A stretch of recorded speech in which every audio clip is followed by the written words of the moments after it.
নমস্কাৰ সকলোকে মই আজি বুজাব খুজিছো 11ৰ এটা poem because I could not stop for death এটা পয়েম হয় যোনটো লিখা হৈছিলে এমেৰী ডিকচন নাম আৰু তাই যোনবিলাক পয়েম লিখে তাৰ নেচাৰটো লিৰিকেল হয় নেচাৰত সেই পয়েমবিলাক ফাৰ্ষ্ট পাৰ্চনত লিখা হৈছে তাই ফাৰ্ষ্ট পাৰ্চনটোত আইডেণ্টিফাই কৰি পয়েমছবিলাক লিখে যোনটোৱে মানে ৰিডাৰৰ আৰু স্পীকাৰটোৰ মাজত এটা ষ্ট্ৰং কানেকশ্যন বা বণ্ডিং বনাবলৈ সহায় কৰে ফাৰ্ষ্ট পেৰাগ্ৰাফটোত কোৱা হৈছে যে যোনজনী এমেৰী ডিকচন আছিলে সেই মানুহজনীয়ে ডেথৰ কাৰণে ৰখা নাই মৃত্যুৰ কাৰণে ৰখা নাই মৃত্যু যোনটো আছিলে মৃত্যুৱে বহুত কাইণ্ড আছিলে এজ এ পাৰ্চন নিচিনাকে ইয়াত আইডেণ্টিফাই কৰা হৈছে ডেথক বা মৃত্যুক যে মৃত্যু এটা বহুত কাইণ্ড পাৰ্চন হয় যোনটো মানে নিজে ৰখি গ'ল যোনটো ডেথ আছিলে ডেথে এখন কেৰিয়েজত আহিছিলে কেৰিয়েজ মানে এনেকৈ ৰথ টাইপ য'ত মানে তাই লৈ গৈছিলে এমেৰী ডিকচনক ডেথে মানে লৈ গৈছিলে আৰু সেই ৰথখন বা কেৰিয়েজত কোন আছে বুলি এটা প্ৰশ্ন দিব পাৰে তো তাত লিখিব লাগিব যে সেই কেৰিয়েজখনত ডেথ আছিলে যোনে তাইক ল'বলৈ আহিছিলে এমেৰী ডিকচন আছিলে ডেথ আছিলে আৰু ইমৰ্টেলিটি আছে ইমৰ্টেলিটি মানে মৰাৰ পিছৰ যোনটো লাইফটো এটাৰ্নেল লাইফটো তাৰ কথা কোৱা হৈছে যোনখন ৰথ আছিলে সেই ৰথখন বা সেই কেৰিয়েজখন বহুত লাহে লাহে চলাইছিলে বা লাহে লাহে গৈ আছিলে কাৰণ কাৰো একো কাম নাছিলে ইমান মানে আৰ্জেঞ্চি নাছিলে সেইটো কাৰণে সেই কেৰিয়েজখন লাহে লাহে লাহে লাহে চলি গৈ আছিলে তাৰ পিছত কোৱা হৈছে তাই যোনবিলাক থটছ আছিলে তাই যোনবিলাক লেবাৰ আছিল যোনবিলাক কাম আছিলে আৰু তাই যোনবিলাক কাম কৰাৰ পিছত যোনবিলাক লেজাৰ টাইম পায় সেইবিলাক চব বাদ দিলে কামো বাদ দিলে তাই লেজাৰ টাইমো বাদ দিলে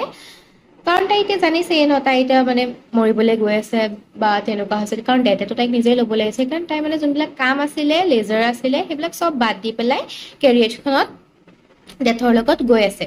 তাই নিজৰ যোনখিনি সকলো কাম আছিলে তাই যোনখিনি ফ্ৰী টাইম আছে সেইখিনি চব বাদ দিলে কাৰণ কিয় ডেথটো মানে বহুত চিভিলকে দেখাইছিলে ডেথক মানে তাই বহুত ট্ৰাষ্ট কৰিছে মানে ডেথক মানে বহুত ভাল এজন কাইণ্ড পাৰ্চন বুলি চিভিল পাৰ্চন বুলি বহুত পলাইট পাৰ্চন বুলি মানে তাই ট্ৰাষ্ট কৰিছে ডেথক সেইটো কাৰণে তাই মানে ডেথক বহুত ট্ৰাষ্ট কৰি পেলাই মানে তাই যোনবিলাক মানে চিন্তা ভাৱনা কাম তাৰপিছত লেজাৰ টাইম সেইবিলাক চব বাদ দি দিলে আৰু ডেথৰ লগত গুচি যেতিয়া এমেৰী ডিকচন ডেথ আৰু ইমৰ্টেলিটিৰ লগত গৈ আছিলে ৰথখনত উঠি পেলাই বা কেৰিয়েজখনত উঠি পেলাই তাৰপিছত সিহঁতে এখন স্কুল পাছ কৰিলে য'ত মানে পোৱালীবিলাক স্কুল এখনৰ পৰিৱেশ দেখিলে য'ত পোৱালীবিলাকে মানে খেলি আছে এইটোৱে ৰিপ্ৰেজেণ্ট কৰিছে এই ইমেজটোৱে ৰিপ্ৰেজেণ্ট কৰিছে তাই লাইফৰ এমেৰী ডিকচনৰ লাইফৰ চাইল্ডহুড ডেইজক তাৰপিছত এমেৰী ডিকচনে আকৌ দেখিলে এখন গ্ৰেজিং ফিল্ড য'ত মানে নতুনকৈ গ্ৰেইনছবিলাক ওলাইছে এখন ফিল্ডত তাই মানে সেই ফিল্ডখন মানে বহুত মানে মন দি চালে ষ্টেডিলি ৰখি পেলাই অলপমান চালে আৰু এইটো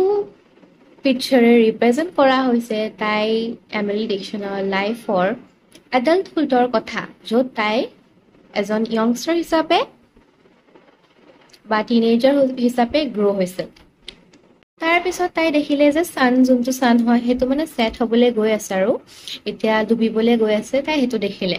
এই চান ডুবাৰ বা এই চান ছেটিঙৰ মিনিংটো হৈছে যে তাই এতিয়া লাইফৰ লাষ্ট ষ্টেজত আছে তাই এতিয়া মানে ডেথ হ'বলৈ গৈ আছে তাই লাইফৰ যোনটো এতিয়া অল্ড এজ বা মৰিবলৈ গৈ আছে সেই ষ্টেজটোক পৰ্ট্ৰে কৰা হৈছে এই ছেটিংছনৰ কথাটোৰ লগত তাৰপিছৰ পেৰাগ্ৰাফত কোৱা হৈছে যে যোনটো চান আছিলে সেই চানটো মানে ইমান ফাষ্টলি গ'ল পাষ্ট হ'ল যে তাই লাগিলে যে চানে তাইক পাছ কৰিলে নে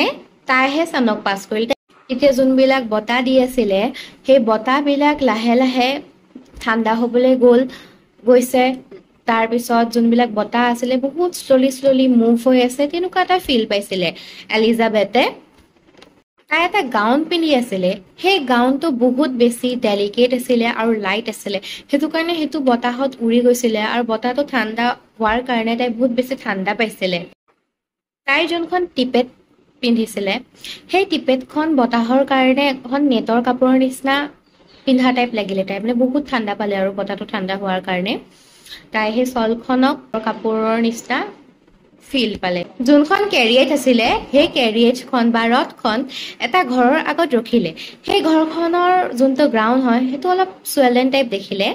আৰু তাৰ যোনটো ৰুফ হয় ঘৰখনৰ যোনটো ৰুফ হয়, এমিল ডিকচনে মানে ৰুফটো ভালকে দেখা নাই, বহুত কম ভিজিবল আছিল, বহুত স্কেৰলি ভিজিবল আছিলে, দেখা নাপায় মানে ৰুফটো। কিন্তু তাৰ যোনটো গ্ৰাউণ্ড আছিলে সেইটোতো চুৱেলেন দেখিছে, আৰু লগতে গ্ৰাউণ্ডটোক আৰু যেতিয়া বেছিকে ভালকে চালে তেতিয়া দেখিলে যে তাত কৰ্নাইন্স এটা আছে। কৰ্নাইন্স মানে এটা হৰাইজেণ্টেল মডেলিং হয়, যোনটো এটা বিল্ডিং বা এটা ঘৰৰ লগত পেষ্ট কৰা হয়। ধৰ এইটো কবৰ টাইপ, আৰু যেনেকুৱা মানে কবৰ হয় তেনেকুৱাই হয় চাগে সেই বস্তুটো। তাৰ পিছত কৈছে যে এতিয়া বহুত টাইম হৈ গ'ল সেইবিলাক কথা হোৱা, এতিয়া বহুত চেঞ্চুৰী হৈ গ'ল। এতিয়া এমিল ডিকচনে মৰাৰ পিছত কথাখিনি কৈ আছে যে এতিয়া বহুত মানে টাইম হৈ গ'ল সেইখিনি কথা হোৱা। এতিয়া যোনটো দিন আছিলে, তাই যোনটো দিনত মৰিবলৈ গৈছিলে, সেই দিনটো মানে বহুত শ্বৰ্ট ফিল কৰে। এতিয়া চেঞ্চুৰিজ পাছ হৈ গ'ল ন, তো সেইটো কাৰণে তাইৰ দিনবিলাক শ্বৰ্টৰ টাইপ পাইছে। লাষ্টৰ দুশাৰী লাইনত কোৱা হৈছে যে যোনটো ৰথত তাই আহিছিলে তাত দুটা ঘোঁৰা আছিলে। সেই ঘোঁৰা দুটাৰ হেডটো তাই ভাবিছিলে, চামাৰাইজ কৰিছিলে, প্ৰুফ নাথাকাকে বস্তু এটাৰ কথা ভাবিছিলে যে সেই হৰ্চৰ যোন দুটা হেড হয় সেইটো ইটাৰনেল লাইফলৈ নি আছে তাইক। এইখিনিয়ে আছিলে এক্সপ্লেনেশ্যন পয়েমটোৰ।